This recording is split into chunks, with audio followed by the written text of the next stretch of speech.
is did you press the record button? You want to press the record button? I just did, yeah. Are we not meant to be recording? Oh no, that's fine, that's fine. Yeah, no, just about to come to that. Hi Oh, Anna, didn't realize you were there. should I stop recording then? No, that's fine. No, we'll carry on. Brilliant, thank you. Yeah, my name is Chris. I'm the Participatory Democracy Coordinator. And I'm here to host, and we've got some colleagues on the line as well. We've got Habs, Alison, and Robin, who are from the Newham Volunteers team. So just wave with your hands on the screen so we can see you. Thank you very much. And we should have some officers as well. I heard Anna on the line. Is there anyone else here? So I think it's just Anna from Beckton Royal Docks, senior officer, who's in today. Next slide, please.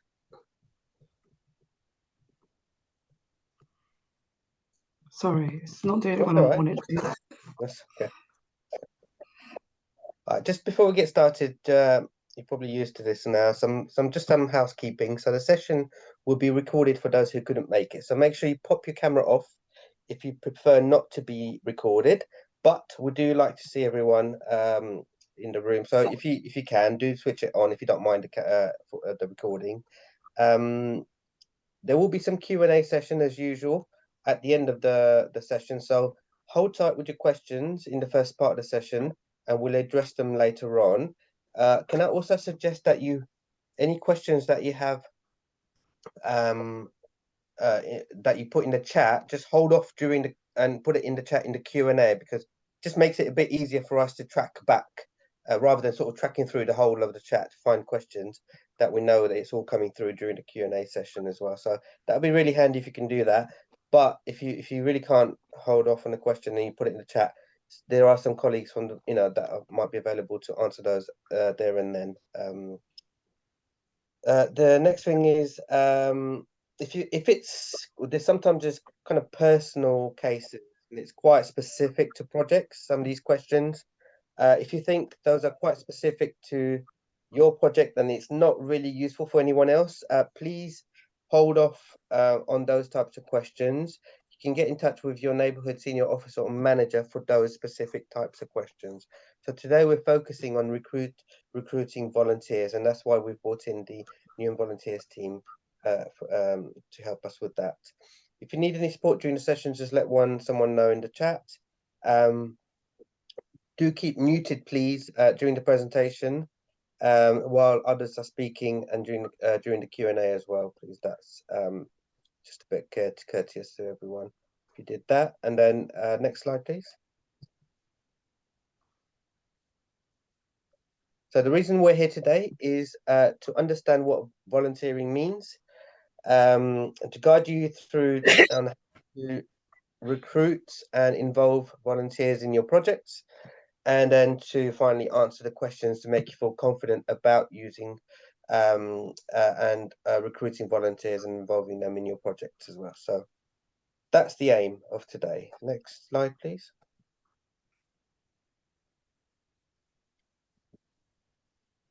So the schedule roughly looks like this. So we're kind of going through the housekeeping now. We'll just quickly talk about some of the things that should be happening during this phase of your project delivery.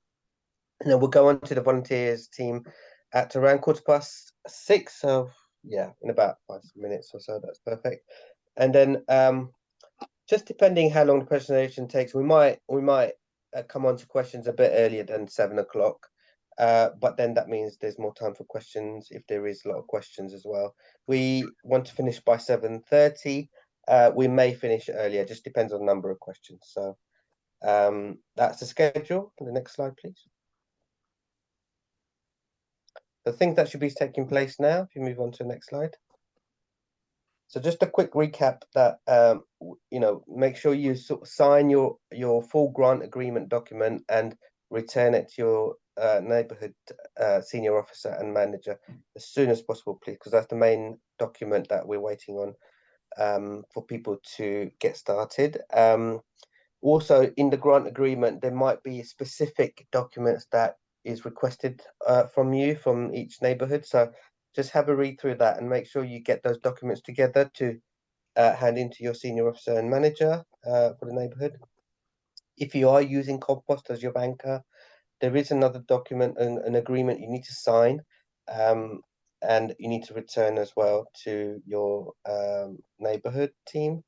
And if you are an organization, your neighborhood senior officer or manager will provide the guidance and information for you to register and set up an account to receive the grant. So that's all should be happening um, this month, and hopefully most people are sort of getting past this stage of early onboarding, and hopefully delivery and money can be transferred as soon as possible to start the projects. So that's where we're at the moment. But moving back to topic on recruiting volunteers, if you move to the next slide, I will now hand it over to our colleagues from Newham, the Newham Volunteers team. Take over. Yeah. Thank you, Chris. First and foremost, I want to say welcome to everyone. Really looking forward to seeing all your projects and to see how we can support your projects through the use of volunteers. It's going to be really interesting for us as well, because we've been, working with a lot of projects within the borough for a number of years, but we want to see, really local, projects that really impact the community, led by the community. So just a quick introduction. So I'm Habs, I'm the volunteers manager. I've been with the volunteers program for a number of years, and I'm here with Alison and Robin. Both Ali and Robin will introduce themselves when they come to their section of the presentation. But I'm just going to quickly go to the first slide of the presentation.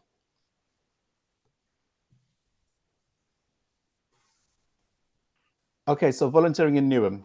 So the Volunteers Programme is a Newham Council initiative, and it started in 2004. We are actually going to be celebrating our 20th year anniversary this year. So it's 20 years of the service. So it's a great, feat. The volunteers support one-off events, short-term and long-term opportunities. With volunteering, it's all about about flexibility. It's about making the roads available to volunteers to support your projects. So have a think about the type of opportunities, whether it is one-off, short-term or long-term. The program is a free service to both volunteers and the voluntary community and faith sector organisations who are looking to involve volunteers. We currently have over 40 organisations that use our system independently to advertise their opportunities and to manage their volunteers. Over the last financial year, we supported over 100 local and national organisations from the New Black Film Collective to NSPCC. That's just two, but as mentioned, there are over 100 organisations. What we try and do is to help you find the right volunteer, as well as assisting and managing them to support pre-event, the pre-project, and if needed, on-the-day support of your events and projects as well. And you can see some pictures there. You can see a variation of pictures there. We've got volunteers supporting environmental. Thank you, Robin. We've got volunteers doing Jenga at one of the libraries, I believe. We got volunteers supporting with some of the, food banks and goodie bag, collections and so on.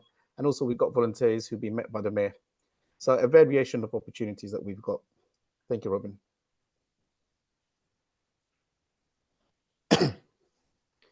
So why involve volunteers?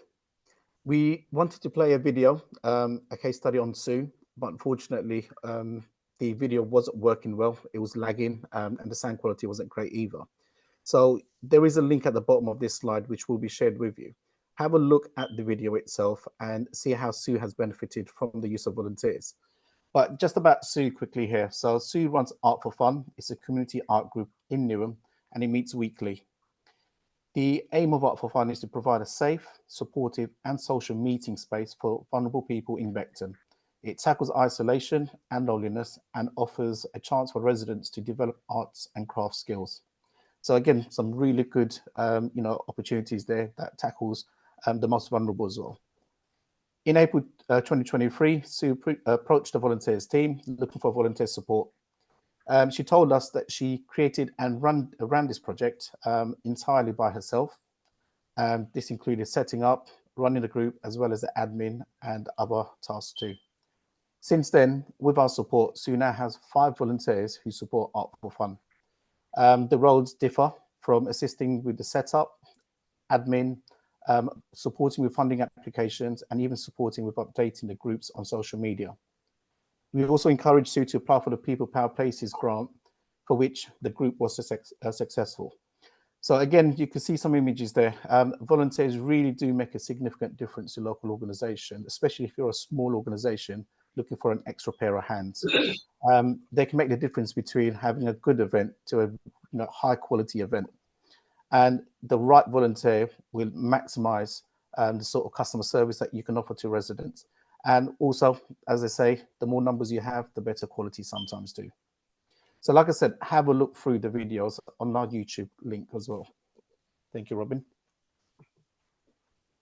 There seems to be a bit like a 5-second delay between each clip. Yeah, just it's fighting me. Sorry. Maybe I should get a volunteer to do this for me instead, Robin. So why involve volunteers?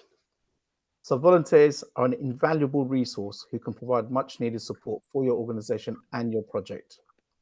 They will support and help you to run events, set up projects, and also offer skilled support such as administration, IT, and much, much more. Volunteers bring a wide range of skills, experience, and local knowledge to your organization.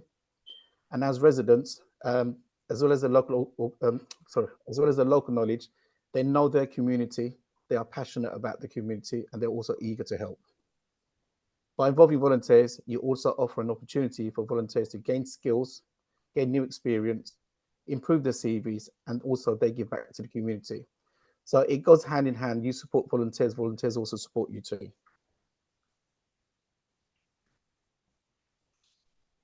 It's my turn now. I'm going to have Robin. Over to you, Robin. I'll keep an eye on the chat for you. Thank you. So, hi, I'm Robin. I'm a volunteer coordinator in Habs' team. I'm going to make you all get involved now. I know you thought that you could sit and watch, but I want a bit of interaction now with this activity.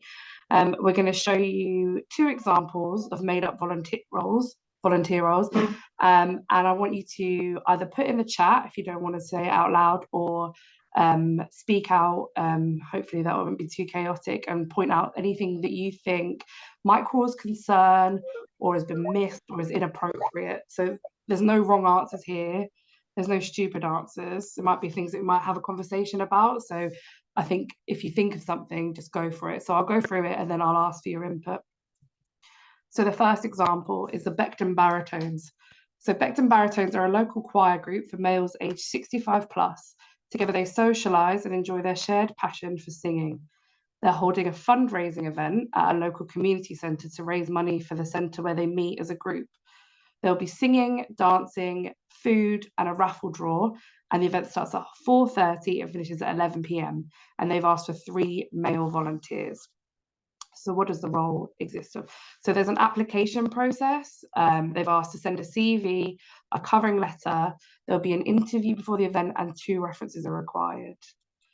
The role responsibility, they've asked that the volunteers arrive an hour before the pre-event for a brief. They help with the setup and takedown. They greet and welcome guests. They engage with guests. They support any elderly guests to use the facilities, and they support with refreshments, assist with technological support, and provide raffle prizes. They've put the benefits would be event experience, and the skills needed, they said confident and friendly. The uniform they've asked for is please wear a white shirt, black trousers with a black apron. And on the day, they said to ask for Gary when you arrive. So now it's over to you guys. If anyone can point out anything that they think would cause concern, or Just maybe put your hands up and I'll see if I can go one by one. Yeah. Or put it in the chat for now. Yeah, or your chat, yeah.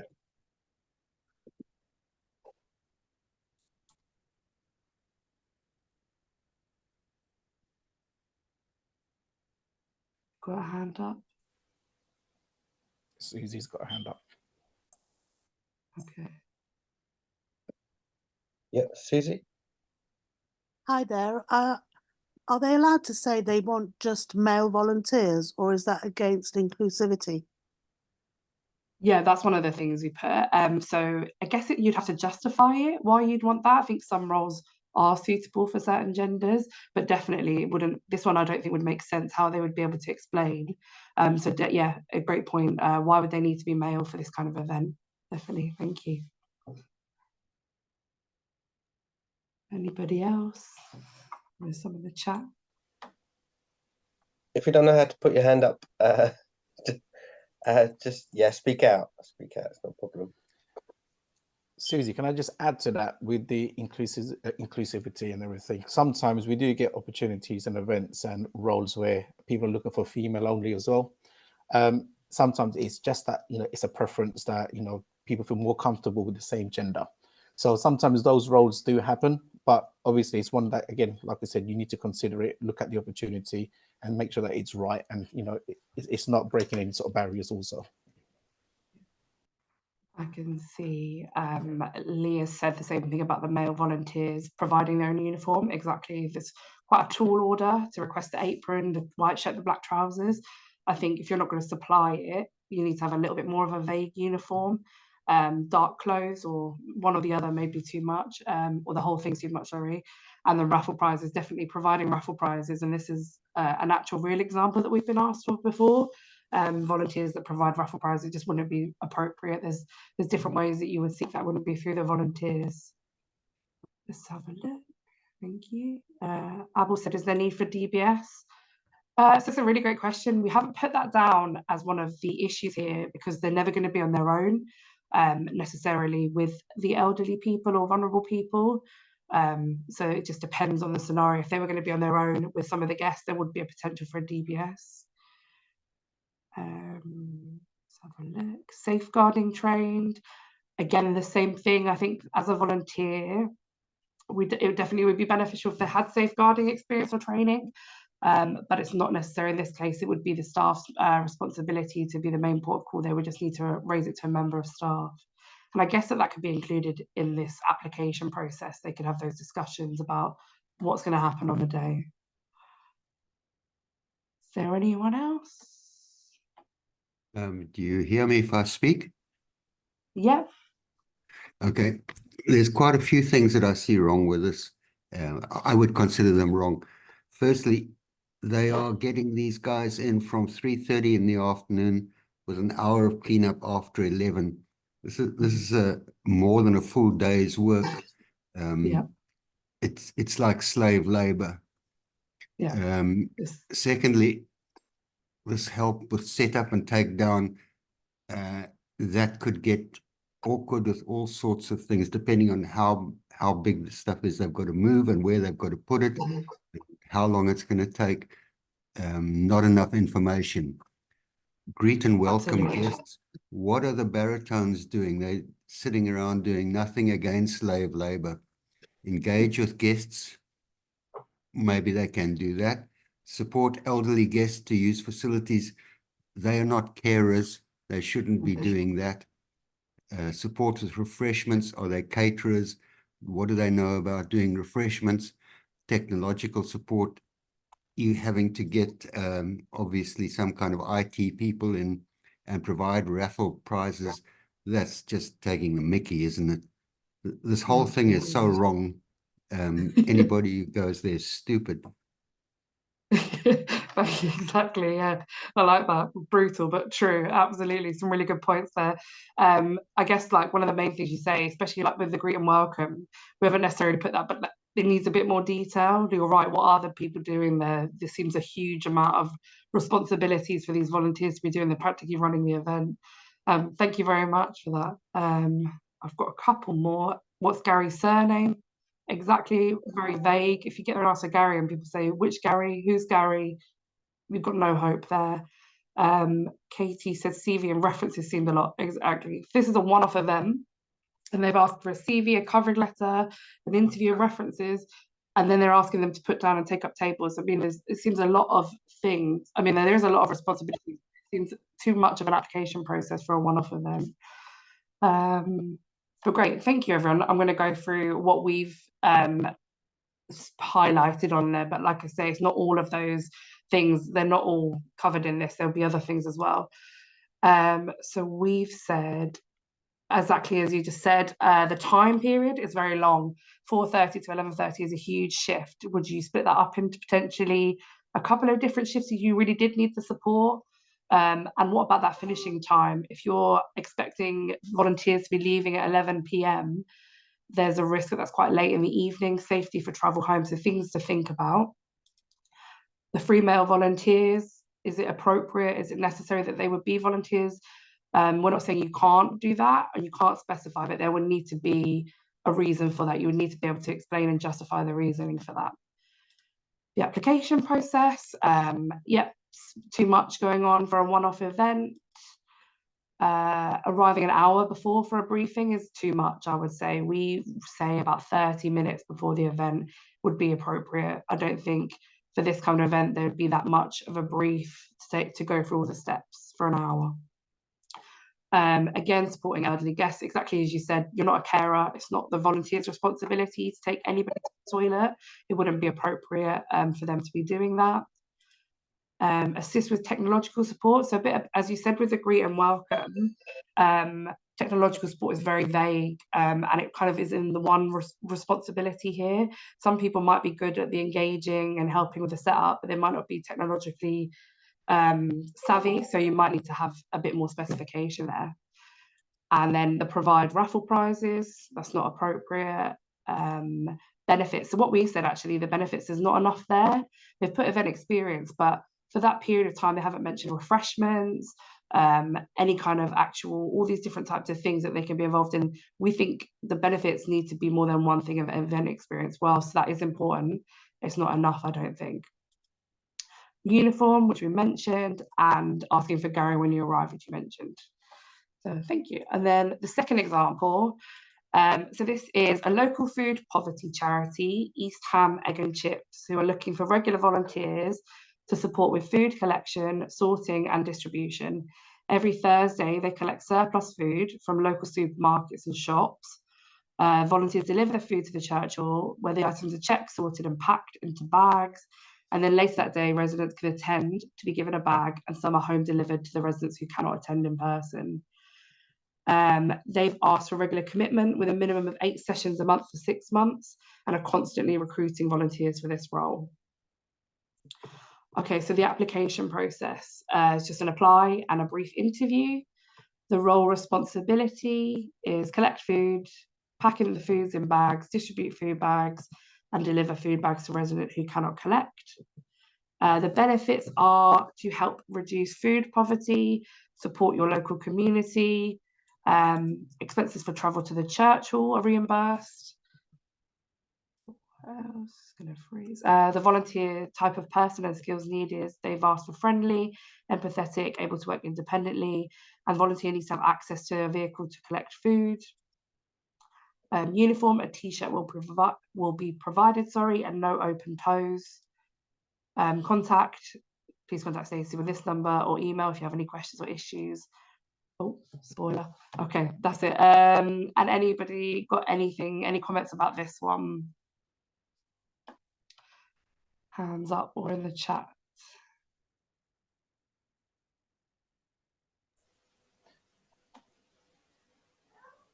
So Robin, it doesn't look like people can put their hands up on at the moment, even I can't. So that functionality has disappeared. Okay. Maybe just in the chat then for now. Or if you say, if you've put, I want to speak in the chat, we can unmute you. Jenny's put car insurance. Yeah, that's a definite thing to think about. If you're asking people to use their own vehicle to go out and use it for a volunteer role, you need to be thinking about insurance. Thank you. Anybody else? Again, there's no wrong answers.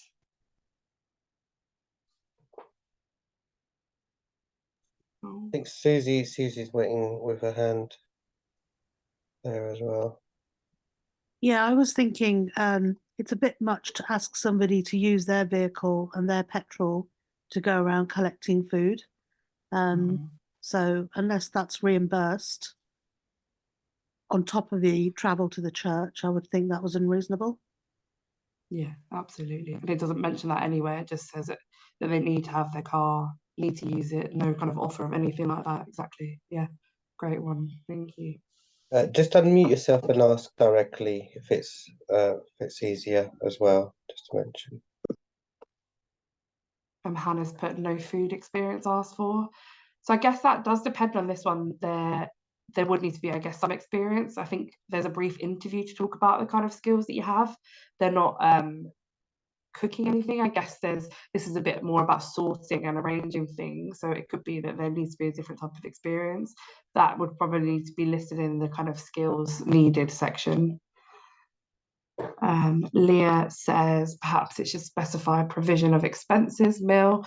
Exactly. And I think it's quite vague on the expenses here where it says church hall, just to the church hall, but they're asking people to go to people's homes and they're asking people to drive to supermarkets. So it seems very specific to one type of expenses. It's not detailing all the different type of expenses that could be potentially put in there, like you say, petrol as well. So there's quite a few things that are not listed there.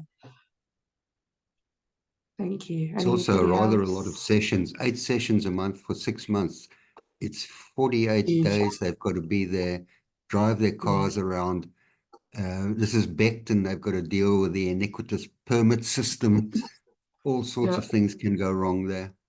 Exactly. And it's also how many people they want for those 8 sessions. That seems a lot of volunteers for one of those roles, but absolutely, yeah, a huge commitment, really. Thank you.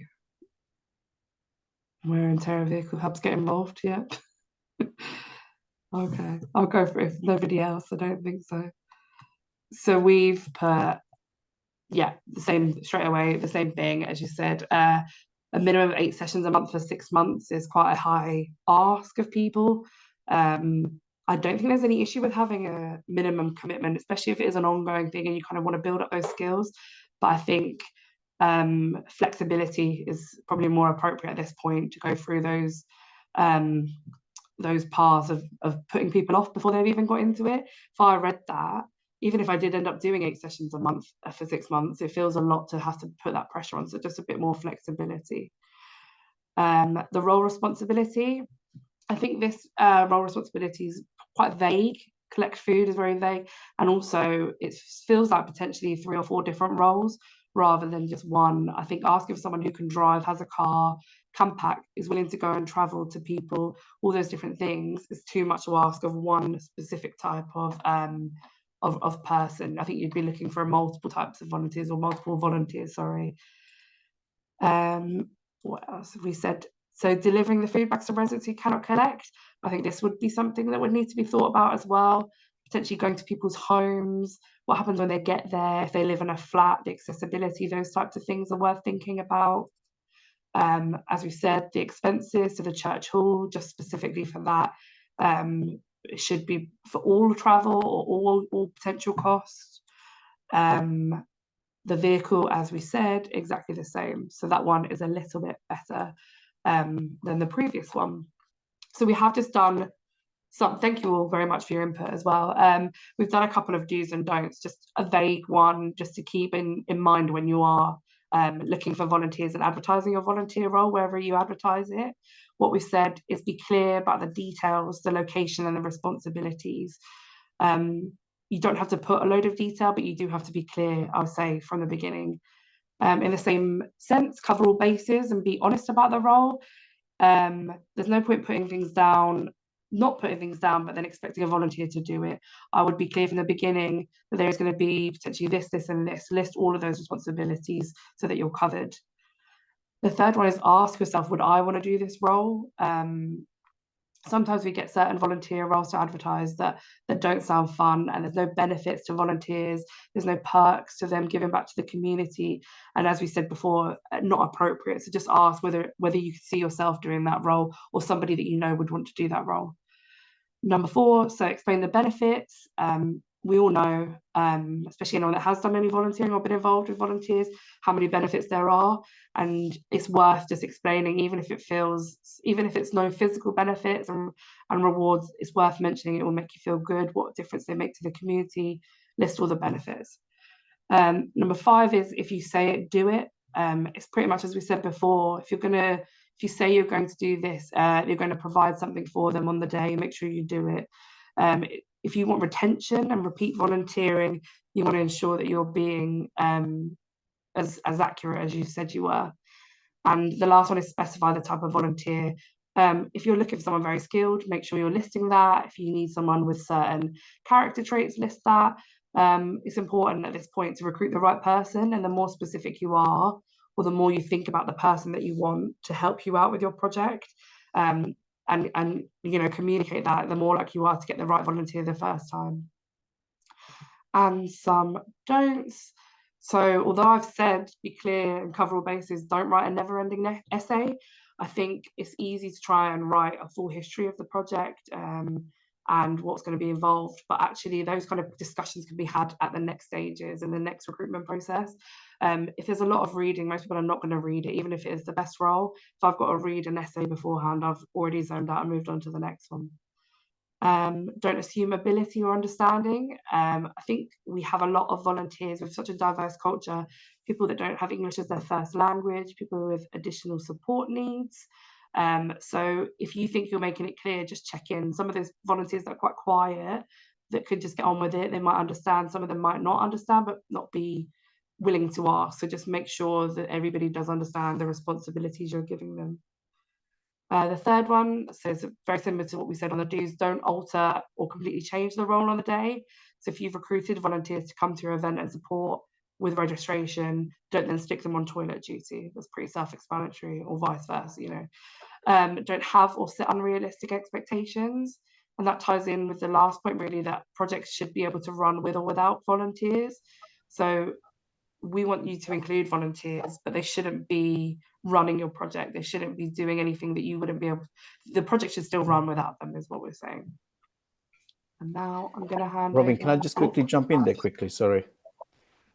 So I just quickly want to add, I mean, the two activities was there to, you know, engage in a bit of debate, consider the roles, think about it. Those of you who use volunteers, you know, I'm pretty certain that you know what you're doing with your volunteers. But to some of the newer organizations and, you know, projects who haven't used volunteers before, those are the sort of things you need to think about. We've seen requests in the past where people have come to us looking for volunteers, asking them to do a pre-event sweep and pick up dog litter and things like that.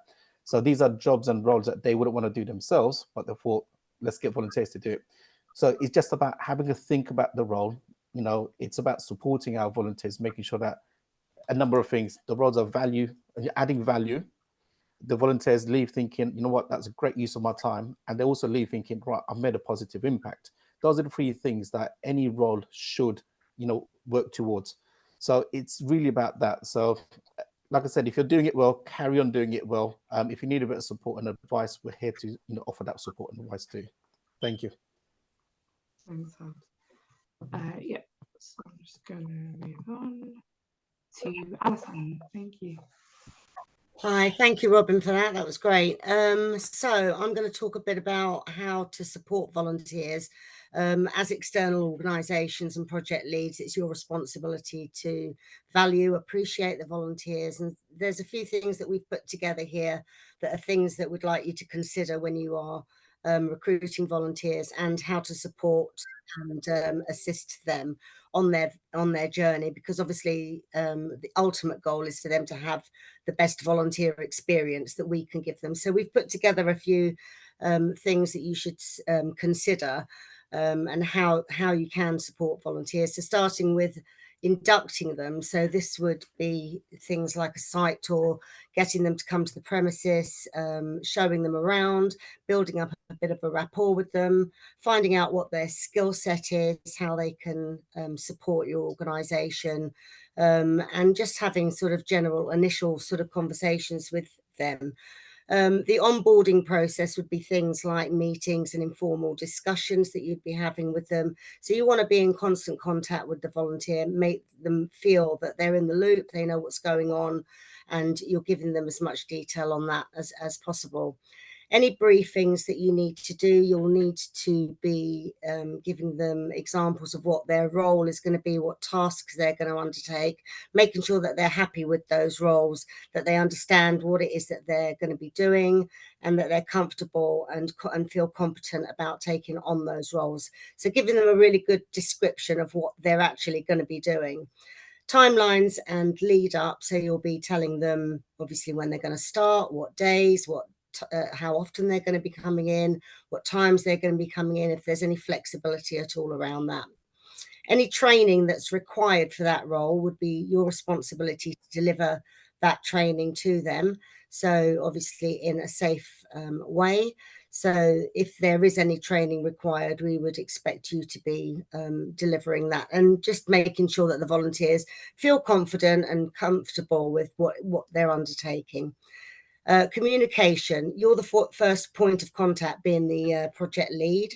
So obviously you would be making sure that you've got their details, they've got your details, and that they can contact you, that you're the person that they can come to if they need any questions answered, or to see that they're doing the right tasks, if they've got any issues or any problems or concerns. So do keep in contact with the volunteer. That's really important. Benefits, rewards and recognition. So you may want to, obviously we feel that this is really important to appreciate and recognise and value volunteers, you know, so it's really nice to give them certificates. It could be of attendance, it could be of doing carrying out a really good task, or whatever it is you feel you might want to give them in the form of a certificate, or you may want to give them a uniform or a t-shirt, something that may identify them as being a volunteer. References, they may be looking for employment, so you might be able to help them with references. We can also second reference if that's required as well. Debriefs and feedback, it's really important for you to be that person for them to have debriefs with. If there's any issues, any problems, any concerns, as I say, or any feedback that you've got for them, you know, keep in constant contact with them, you know, make them feel valued, important, that they are actually contributing to what it is that the task they're undertaking. Attendance and logging hours. So attendance is really it's really important that you keep a record of attendance, so for health and safety reasons first and foremost, but to make sure you know who's arrived, when, what time, what date. And if they are a registered volunteer with us, we can then log their hours, and then they can reap the benefits that we have with certain numbers of hours that they've accumulated.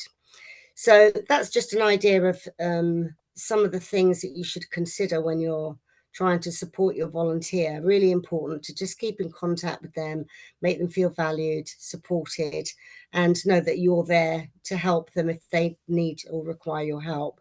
So Newham Volunteers team are there to support you as well. So if you have got a role that you would like us to advertise, we can do that on our portal. And you can clearly tell us the role. Obviously, Robin's gone through some of the do's and don'ts. So putting an application together so we can recruit for volunteers, and we will try our best to get somebody with the right skill set for you. The benefits and rewards and recognitions we have are Tempo time credits, which we assign to certain opportunities that we feel we need a bigger uptake, or it might be a crisis opportunity or something that's really important. So we allocate those Tempo time credits to those opportunities, but not to all of them.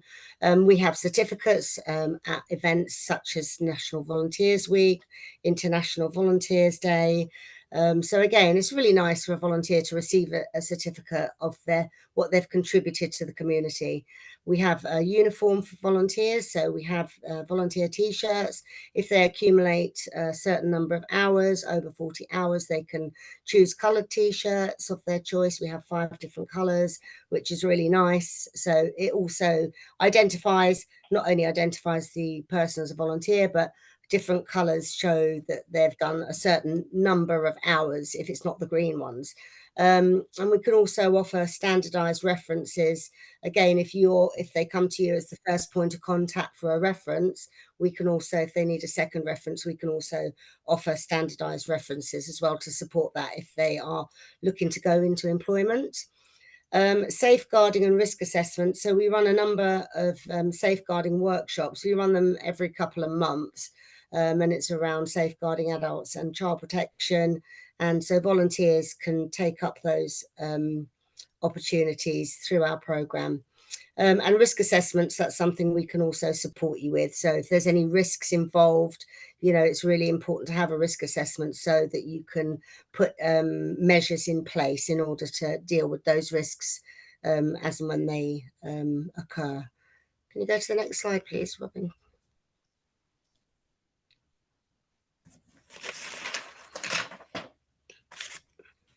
So some things to think about. Accessibility checklist. Our co-production team put together a fantastic, very comprehensive checklist, and it's really all about inclusion and accessibility and making sure that the event or opportunity is safe for all, that it's inclusive for all, that you're looking at things like accessibility for wheelchair users or people with disabilities, or if there's 2 or 3 floors that lifts are working, risk assessments are in place, and things like that, and just making sure that it's completely inclusive for everybody.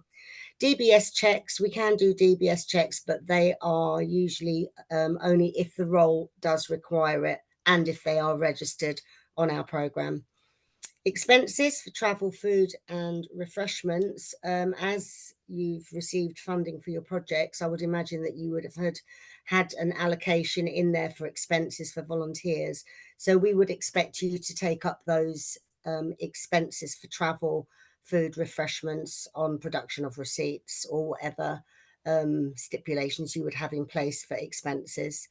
Equipment, if you're using any kind of equipment or getting volunteers to use any kind of equipment, so say for example if it's a gardening role and they're using gardening tools or shovels or spades or anything that's dangerous, please make sure that it's in good working order, that you provide instruction and demonstration how to use the equipment, that you've got safety gear, headwear or gloves or whatever you might need in place to keep that volunteer safe. That's the first most important thing.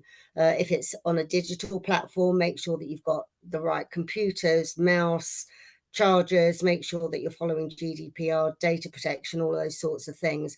So do make sure that, you know, it's your responsibility to make sure that you're putting things in place to make sure that the volunteer is safe. This next part, other organisations that can support you, is really about resources and support. So I'm sure that many of you would have heard of Compost Newham, One Newham and Compass Wellbeing, and they are organisations that can offer free training and support to you as well. And if you'd like any contact details for any of those organisations, then we can certainly send those on to you. Next slide, please.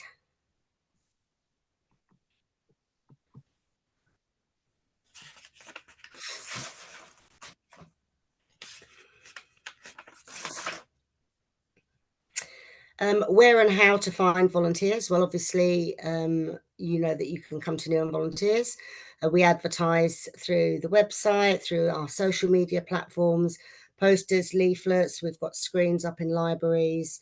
You can also source them through local universities, UEL, UCL, East, external sites, Do It, Reach and london.gov. And through other networks and existing organisations in similar sort of fields that can also offer support, and also outreach. Our sessions are done all the way through Newham on a regular basis. So that's where and how you can find volunteers. Next slide, please. And finally, these are our contact details. Don't worry about writing these numbers or links or anything down, because you will get a copy of this presentation following this, and all the links are on there, how you can contact us if you've got any queries or inquiries. Our contact number and email is there, our web page, our portal, how you can register as a volunteer. And also there's lots of information on how to complete application forms and how you can work with us in order to recruit volunteers. There are our social media platforms are underneath there. And that's it from me. So if you go to the next slide, we can take any questions that you might have.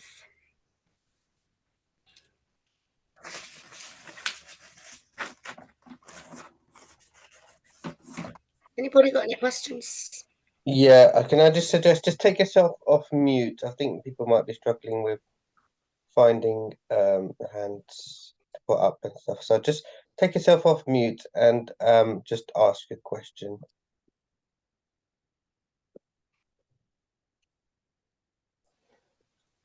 I can see an email from Katie, and the question, sorry, not an email, a chat message, which says, how do you know if you need DBS checks? So just quickly with DBS checks, I mean, the main way that we scrutinize DBS checks is if you are going to be volunteering with a vulnerable person, an elderly person, or a young child, or children, in an enclosed space, in a one-to-one environment, unsupervised, with lack of supervision or support from other people around you, including senior officers and so on, then those are the roles that would need DBS checks. If you are fully supervised in an open platform with a number of people, fully supported throughout, and it's with regular residents, then you wouldn't need a DBS check. So you need to look at the role, look at the activity, look at this scenario and what's available to you, and just assess it that way. If you ever do come stuck with it, feel free to contact us and we can try and support you to try and help you to understand whether it needs a DBS check or not. If not, go to the DBS website and see if that can provide some sort of clear answers to you as well. I could say Susie with her hands up. I think Susie's the only one who can put her hand up. No one else can. Over to you, Susie.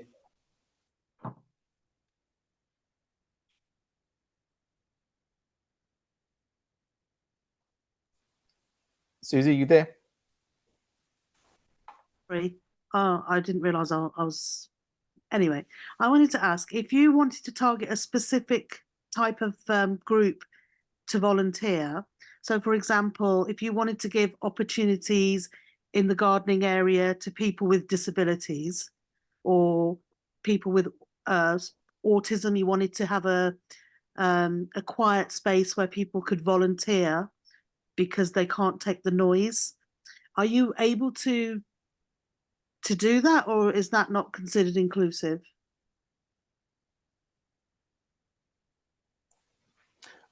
I would say you can do it because you are making it, inclusive to a specific group of people who sometimes are forgotten.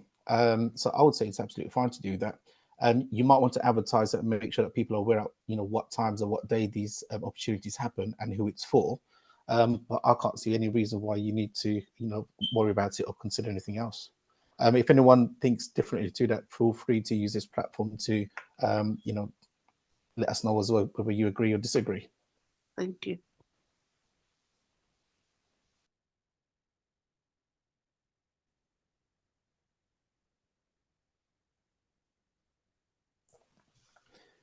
I'll point out to another question that was in the chat about disclaimers, and can we specify that volunteers are responsible for keeping themselves and their children safe? What I've said there is that from our point of view, we try and discourage volunteers to bring along their children when volunteering, because they can't keep their eye on their child whilst volunteering and undertaking that role to an adequate level.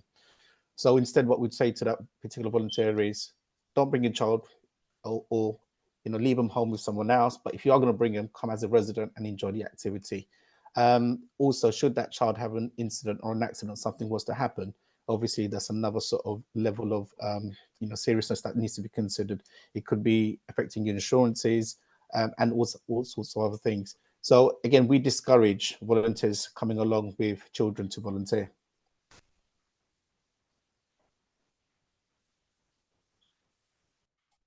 Just to add about the other point about keeping themselves safe as well. Everyone has a duty for health and safety, including volunteers. So that's why it's important to brief volunteers as well at the beginning, just to make sure that you inform them of what's going to be happening. Go through if you've got a risk assessment, just go through that with all staff, not just volunteers, and just bring them up to speed on what kind of risks there might be, what the precautions are, what to look out for throughout your event or project cycle. So it's the responsibility lies with themselves and with us as well, especially if we're the ones inviting them to come and join and help us out. So we need some clear guidance on health and safety for them. So the majority of that responsibility lies on the person who's hiring the volunteer for their safety.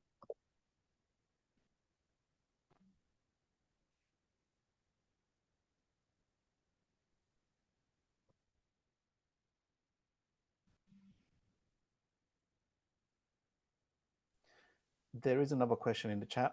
It's when our reference is required, how can we make it flexible for volunteers? I guess with references, it depends on the volunteer or the individual. We get a number of references that come to us from volunteers who are applying for placements, or they've got interviews that are coming up and so on. So it's for us, it's as and when. And what we do, we offer a standardized reference. A lot of the time when a volunteer is volunteering at a library, they can potentially get a reference from the library staff who work directly with them. And we support with a generic reference to say, we can verify that this is a volunteer who's done X amount of hours on these opportunities. So in most situations, a person has now got the ability to get 2 references, whereas some people may struggle to get references. So I would say it's individual case-by-case basis. That's how we tackle references. Varsha, let me know if that's answered your question. I was just going to say, I think it's also about the role as well as the person. I think it's not always reasonable to have a reference. If you go through a program that already exists, if you come through us, then we have a history of the volunteers, so it makes it a bit easier that you won't need a reference because you can see their previous experience.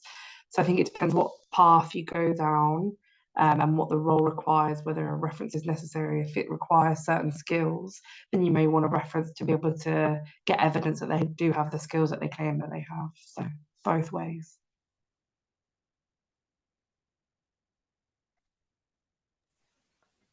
Susie, back to you. Hi, I wondered if you ever had a situation where a volunteer had not met the brief, not behaved well, done something that meant that you really couldn't give a reference. Has that ever happened? And then what do you do? Yes, that has happened. And in that situation, we'll explain to them that we can't. So what tends to happen with, well, what we find is we might have volunteers who register with us and then they don't, do any opportunities, or they're inactive for a number of months or years. And then they ask us for a reference. So what we say is, as part of our process, we will give you a reference if within that 12 months you've been active and you've done X amount of hours, because for us to just give a reference based on inactivity over the last 12 months, it's not the right thing to do, especially if someone's looking for that individual to be applying for a job and so on. So we make it clear to volunteers that our references are based on activity over the 12 months and that you've done X amount of hours. We have turned away volunteers and said, and we've explained it, we've been quite open and honest about it, and they've accepted it because deep down they know the reason why they wouldn't be given that reference.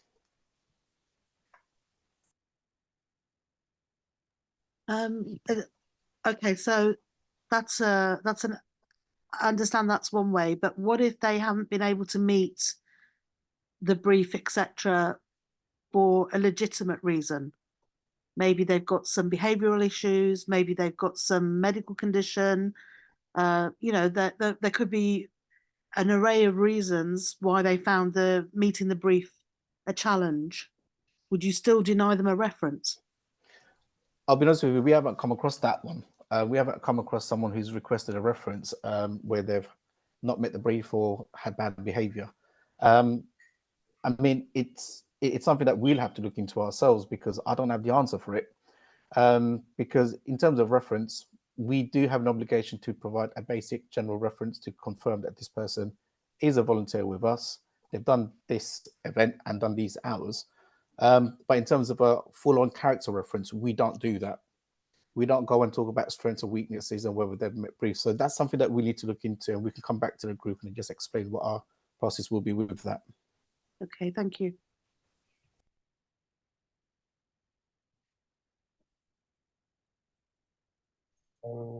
there's a question about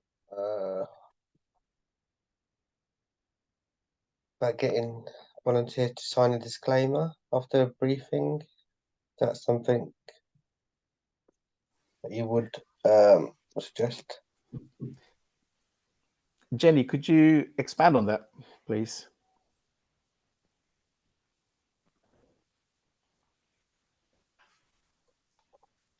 I'm going to be picking on Jenny because I know Jenny.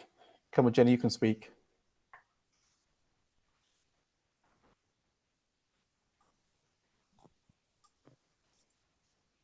Doesn't look like Jenny wants to talk, or her microphone's not working. Again, it depends on the type of disclaimer what we're referring to here. So I need to know a bit more information about before we can say whether it should or it shouldn't. I think there's something else. She's gone on to say we're going to have drop-in gardening sessions. Our residents who drop in to do a bit of weeding and have a cup of tea, volunteers who would need reference for. I'm sure I get what that says.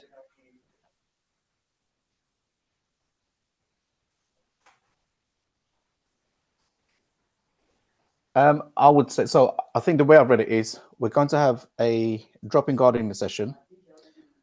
Sorry, it keeps jumping. I found the unmute button, guys. Yay! So I'm here, Hi, I'm Jenny. here. How are you, Jenny? So I'm very well, thank you. So on the first question, the disclaimer one, we were having a discussion because we get everyone to come to the litter picks and we do a briefing, and then we was going to say, should we do should we make them sign a disclaimer? You know, if we've said in the briefing, if you see needles on the floor, do not pick them up. Alert one of the team and we will come and safely dispose of it and put it in the sharps box. And if you see broken glass, don't pick it up. And if you see dog's mess, don't pick it up. Should we then make people, and you know, be careful if you're litter picking in bushes, be careful of your eyes with branches and thorns and that. Should we then get them to sign a disclaimer to say that they've been told that? I mean, I would say it's good practice to put something out there, you know, official that says that, you know, you need to look out for your own welfare and you need to rely on your supervision, whoever's leading the events. If anything doesn't look right or doesn't feel right, or you've come across something, the first thing is to do is to report it. Do not take it upon yourself to deal with that situation. So I would say it's right to have some form of disclaimer, but you know, have a think about how, you know, how it relates to your opportunities. So for the gardening one, I think it's quite simplistic. You know, people just have to be careful and, you know, they're responsible for their own health and safety and the health and safety of others around them. But if it was a specific role which is indoors and stuff, it will be quite different. So again, it's case by case basis. It's down to you guys as project leads and, you know, event organizers to consider how do you protect yourselves and cover yourselves with the use of volunteers. Okay, I think we're probably going to do disclaimers for everything then. And on the second question, you can try and do a generic one that tries to cover as many, so you know, as many sort of topics or situations. I'm just thinking of a legal standpoint. I think the fact that you've briefed that, you've got a document to say that you briefed that, and everyone's witnessed that's around you. And you put together a health and safety document, guidance notes, risk assessment. You've gone through that with everyone. I think that should do the trick. But to be on the safe side, if you're still not comfortable, then you know, but like Hab said, just go ahead and with a disclaimer. I mean, with our volunteers, we have a code of conduct and a data protection policy, and also a loan volunteering policy. So those 3 documents kind of covers a lot. And a lot of the onus is on the volunteer to ensure that they abide by, you know, not just the policy, but they look out for themselves as well. So you could do something a bit more generic, but with these documents, it's the volunteer who signs it. So should something happen, you can always refer to it and say, look, you did sign it and you did agree to it.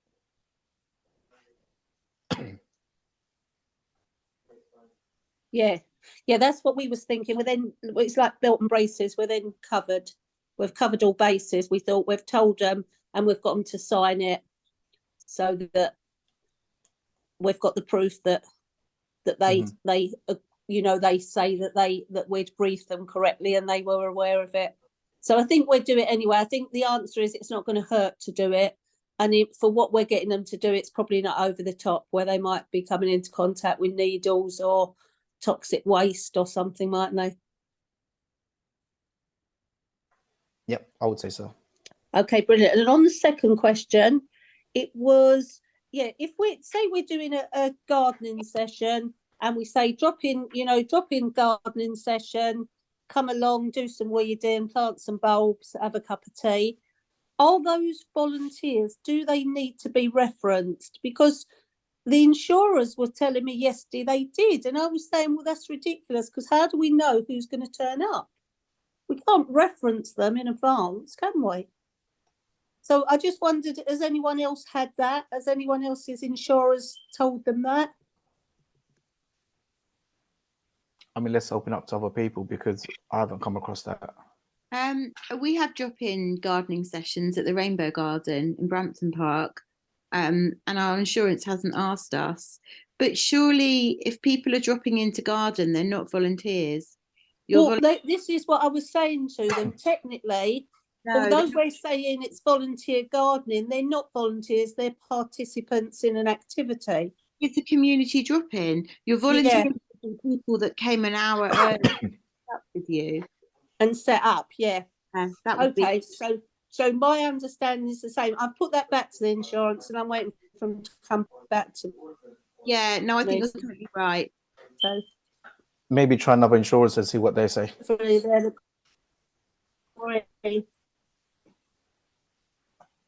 One, but I haven't heard back from them yet. Who does everyone else use? If you could stick that in the chat, that would be useful. Yeah, which company?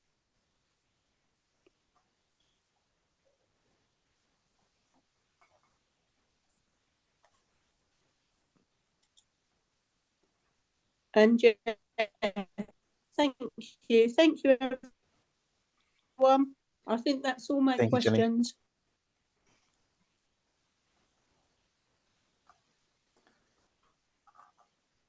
I'm having a bit of trouble going through the chat. It keeps jumping, so apologies. It's just jumping all over the place for me.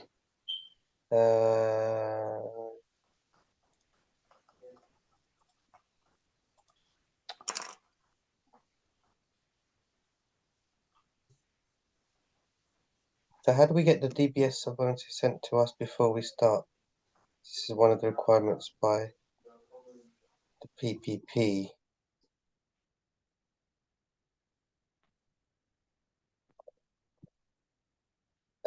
You can't, just to mention about DBS, so if you're requesting DBS from volunteers, you just make sure you contact your senior officer or manager, because we can't technically ask for a copy of a DBS certificate.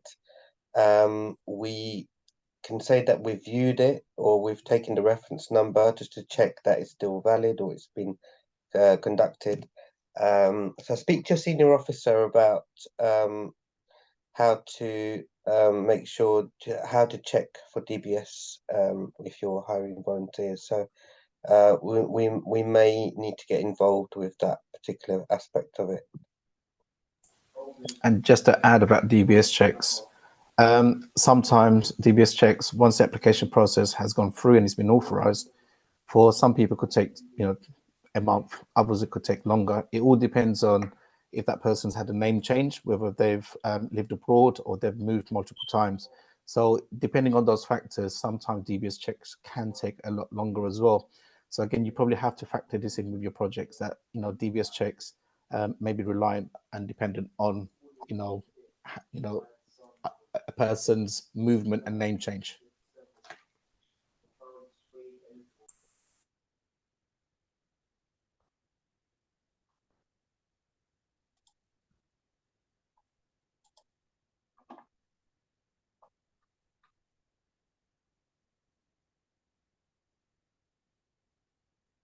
Yeah, I think that's it in the chat. Yeah, I can't see the bottom of the chat. Every time I scroll down, it jumps to the top. Yeah. So, Chris, are we at the bottom? Yeah, we're at the bottom. There's no more questions at the bottom of the chat. So brilliant. Okay. I mean, we're really early, so which is fine. I'm sure people appreciate the 20 minutes back of their evening. So if we can continue with the last couple of slides, that'd be great. Sorry, Chris, I have a question. Yes, hi. It's Susie here. Hi, Susie. I know somebody who is a judge in a youth court, and some of the people, after they've done whatever punishment, in order to get references, want to do volunteering. And I wondered if Newham Volunteers has a connection with these people, and these people are not going to be able to give you references. So I'm not even sure what the validity of a reference is all the time. And those are the kind of people I personally would like to help, because they're only going to be recidivists if we don't help them. So what's your thoughts around that? Is that a high risk strategy? Maybe. But they're the fat end of the wedge that needs help. You know what I mean? Thank you for that, Susie. I mean, as a program, we don't discriminate against anyone. We believe that if you're someone who genuinely wants to support the program, wants to do something positive for the community, and you come on board, you're active, you chip in, you do whatever needs to get done, we again will still provide that basic reference that we have. We have a blanket policy for all volunteers to be providing a basic reference. We have worked with a number of volunteers who have come from different backgrounds, and some of them have come to the program as part of reintegration back into the community and society. What's happened in the past has happened.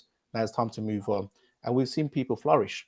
So I don't see that as a barrier. I don't think that's something that is an obstacle for us. We're there to support as many local people who really want to support the community and support the Newham's agenda, which is to make it inclusive, which is to support the community, the most vulnerable, and just to make things positive. Great, thank you. Yeah, I hope that answers your question. Thank you. Thanks. Thank you. Yeah. If anyone else. There's one more from Leah in the chat. Okay. There was a question, was it about the success rate that we have in providing volunteers, and whether sometimes we're not able to provide volunteers as well? If you want to answer, Habs. Unless you want to answer. No? Okay. In terms of, was it the success? I can't see the bottom of the chat. So the first question was about success rate. Yeah. So in terms of success rate, I mean, we're not going to overpromise. We're going to say that we do quite well. We've got hundreds of volunteers on our books. We've been running since 2004. Yearly, we get between 350 and 400 active volunteers. Active meaning volunteering for one opportunity or more. We hit around 18,000 hours of volunteering delivered by volunteers. We do have repeat volunteers, and we do have a decent level of retention of volunteers as well. We don't just recruit volunteers for our opportunities. We're recruiting volunteers for external opportunities, internal opportunities within the council. And one of our key remits at the moment is to act as a brokerage where people can come to us looking for volunteer opportunities. And if we can't find it, we link them up to other voluntary community and faith sector organizations. Because we know that there's a lot of volunteering that happens in the borough. One of the things that we do quite well is to support that volunteer journey and to make things a bit more clearer. So I would say in terms of success, I think we do quite well. And what's the second part to that question, Robin? We're sometimes not able to provide volunteers. And again, I'm going to say with that, let's be honest, volunteering is non-contractual. We always know that there's a drop-off with volunteers. Sometimes you might have an opportunity where you got 5 volunteers who say they're coming, and on the day only 2 turn up. Sometimes it's part and parcel of the way volunteering works. We don't overpromise and say we're 100% going to get you volunteers, but we'll try our very best to get you volunteers. And again, with volunteers, we do a lot of conversations and communications to volunteers. We send them confirmations. We ensure that they've got the right detail, the right information, the contact point of the person on the day, and we encourage volunteers to make sure that they communicate. So we know volunteers sometimes don't turn up, but all I can say is we try our very best, and I'm sure that every person who uses volunteers has got the same sort of situation that happens to, and the same experience. I think there's a question about Anna. Oh, sorry, I've got my hand up. I just wanted to go back to the previous person's question. Sorry, I didn't catch who it was. About volunteering with people with criminal records. I just wanted to say, sorry, I'm a senior officer covering Beckton and Royal Dock, so I'm the person on the other end that's reading everything. And what I've seen is really good practice in safeguarding policies, talking about safe recruitment. So just making sure that the, role is suitable, the interactions are suitable, and you've got that safe recruitment policy in place to just make sure that everyone's supported. Yeah, I mean, that's a great point. What I should have said as always, if for a reason that we are aware of a specific volunteer's history, so if it was something to do with theft, we make sure that they don't volunteer in a role that has money involved. If it's around violence or criminal activity, we make sure that that person doesn't do any roles where they're amongst vulnerable, isolated, or young children. And we'll also make it clear that they have direct supervision, and we are there as well. So there are things that you need to consider, and we do consider that as well. So this is a good point that you raised, Anna, and something that is right to mention. So thank you. There's a question about should we encourage all of our volunteers to be registered with yourselves? Yes. Time to sell. Sorry, Robin, could you answer that? Because I've got a bit of background music going on. Yes, I mean, we're biased, so we're going to say yes. We think our program is great, but it's the other ways that we can support you and give you that little level of security for your volunteers. If they're registered with us, they can obviously, as Alison went through, all the benefits that they can get. We have the Tempo time credits where they can exchange their hours, and we can discuss with you about your projects, whether they would be able to claim Tempo time credits used for leisure centres, all the other types of rewards. Again, we can support with references. We've nominated some of our volunteers that come through the volunteers that have come through our portal for awards. They've won some of those awards. So there's a lot of benefits to using our system that we can offer your volunteers if they are registered with us. Again, the DBS and expenses that we support with, they would need to be registered, or at least your opportunity would come through us to help you recruit for them to be able to get access to those types of rewards as well.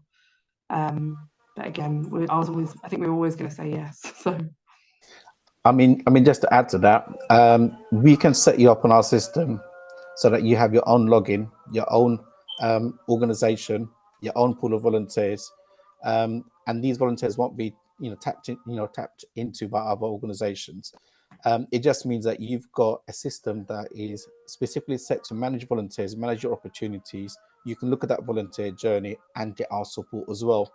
And we wouldn't interfere with it unless you say to us, can you help us with it? So there is a route there where potentially you can use our system free of charge. We'll train you, offer all the support you need for you to really get the maximum benefits out of the system and your volunteers and your opportunities. Brilliant. Thank you.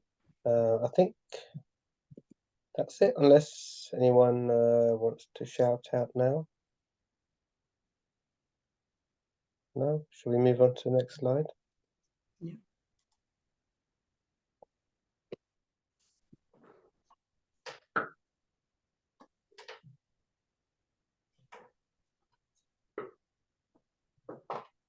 Okay, brilliant. So just to keep you posted on things that are coming up in terms of project clinics, we've got the next one, which is next week, about documenting your project communications, marketing, and promotion. We touched a little bit about making sure that you record your volunteering hours and the people that you engage with as well. So there's another aspect of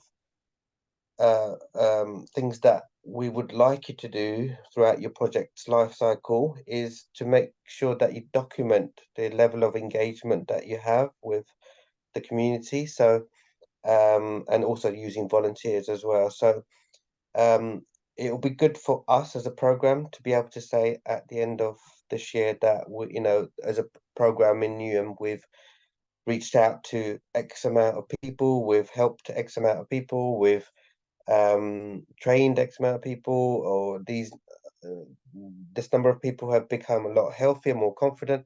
So it's really important that you document your project and you monitor for your project, and also you market your project, so you reach out to as many people as possible. So there's a couple of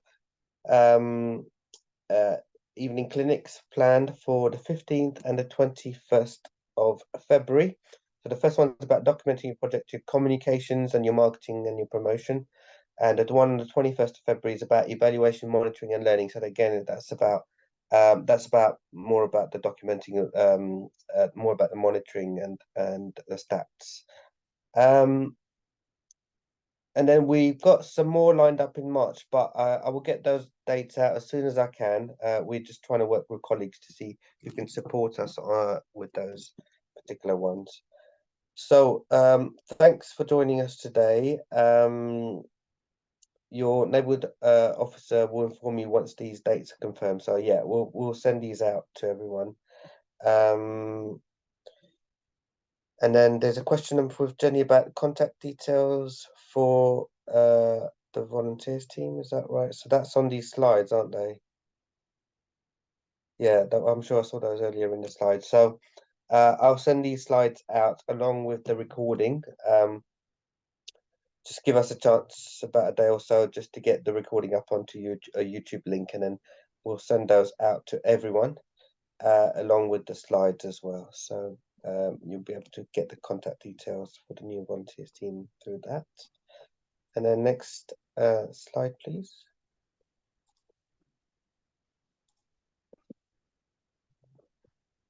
At this point where,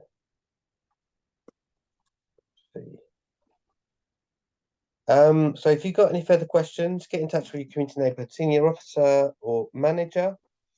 We are planning to host the next set of events in June. So those will be called, we're sort of working on the comms at the moment, but we're looking to call it Our Projects, and that will be the opportunity where we'll be inviting all the project leads to come in and just set up a market store to kind of inform the public who voted for them, to say this is how far we've got so far, these are achievements so far. So it's a platform for you to showcase your projects, and we're planning those in June.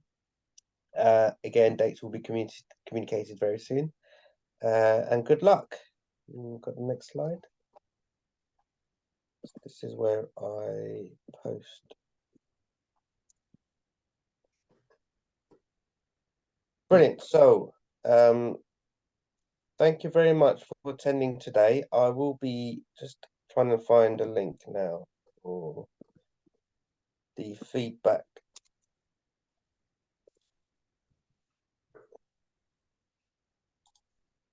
Okay, I've just posted the link to the feedback form, so really helpful if you can click on that link and just tell us how we did today at the project clinic today.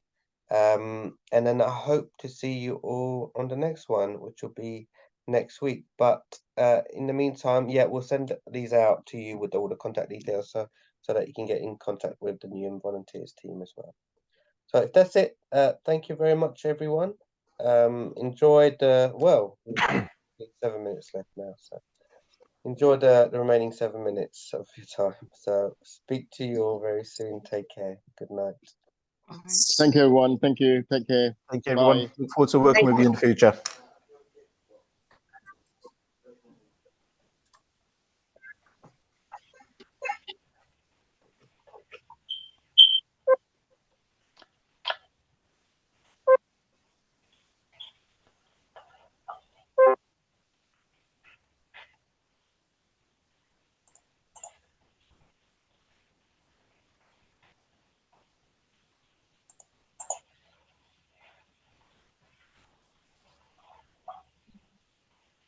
Tested the link. It seems to be working for me.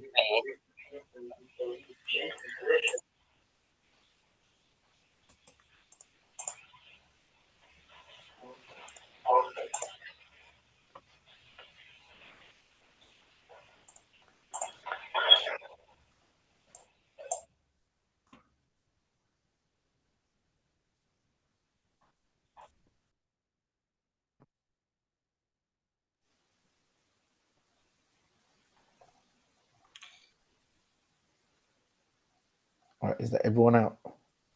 Yeah, I think that's everyone out. I'm not a fan of Zoom. Everything's jumping all over the place for me. Are you guys having the same thing with the chat? I could not view the last messages. No, it was a bit weird. No, it wasn't jumping. It's just awkward to view it. No, every time I scroll down, get to the Yeah. bottom, Oh, it goes okay. back to midway. Oh, right. I don't know. It's still doing it now. No. Okay. I'm just going to stop recording.